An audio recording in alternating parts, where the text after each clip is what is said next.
லிங்கம் உருவான மகா சிவராத்திரி. வணக்கம். மாசி மாதம் கிருஷ்ணபட்சம் சதுர்தசி திதி என்று, அதாவது அமாவாசைக்கு முதல் நாள் சிவராத்திரி விரதம் கொண்டாடப்படுகிறது. சிவன் ஒரு அபிஷேக பிரியர். சிவராத்திரி என்று அவருக்கு அபிஷேகம் நடந்த வண்ணம் இருக்கும். சிவன் எதற்காக வட்ட வடிவமாக இருக்கிறார்?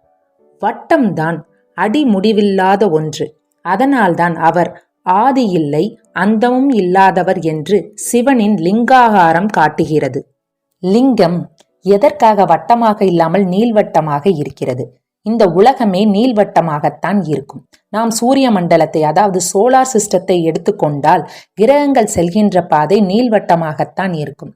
அன்போடு பக்தி செய்து உருகினால் சிவன் விரைவில் அகப்பட்டு விடுவார். அவருக்கு ஆசியோ ஜோதி என்ற ஒரு பெயர் இருக்கிறது. கேட்ட மாத்திரத்திலேயே அனுகிரகம் பண்ணுகின்ற வள்ளல் தான் ஆசியோ ஜோதி.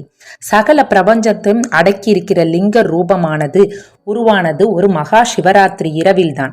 அவரை அப்படியே உள்வாங்கி அவருக்கு நாம் அடங்கியிருக்க வேண்டும். ஓம் நம சிவாய. அதைவிட பெரிய ஆனந்தம் வேறு எதுவும் இல்லை. இந்த சிவராத்திரி நன்னாளில் எல்லோரும் குலதெய்வ வழிபாடும் செய்வார்கள். குலதெய்வம் என்பது நம் குலத்தை காக்கின்ற தெய்வம். அதனால்தான் நம் முன்னோர்கள் எந்த ஒரு காரியத்தை தொடங்குவதற்கு முன் குலதெய்வ வழிபாட்டின் செய்துவிட்டுதான் தொடங்குவார்கள். அப்படிப்பட்ட குலதெய்வ கோயிலுக்கு நாம் சென்று அன்று இரவு கண் விழிப்பதன் மூலம் நாம் நினைத்த காரியத்தை அடையலாம் என்பது நம்பிக்கை. நாம் ஏன் இந்த நன்னாளில் கண் விழிக்கிறோம்? நமது உடலில் கண் என்பது ஒரு வசீகர தன்மையை உடையது. அப்படிப்பட்ட கண்களை வைத்துதான் நாம் ஒருவரை வசியம் கூட செய்வார்கள். இந்த நாளில் தினமும் நாம் அனுபவிக்கும் உறக்கத்தை விடுவதன் மூலமும் நமது புலன்கள் கட்டுப்படுகிறது. அந்த நிலையில் நின்று நாம் இறைவனை வழிபடும் போது நாம் உயர்ந்த விழிப்பு நிலைக்கு செல்கின்றோம். இந்த சிவராத்திரி நன்னாளில் 4 சாம பூஜை நடக்கும். முதல் கால பூஜை இரவு 7:30 மணிக்கு தொடங்கும். அப்போது பிரம்மதேவர் சிவனுக்கு பூஜை செய்யும் நேரம்.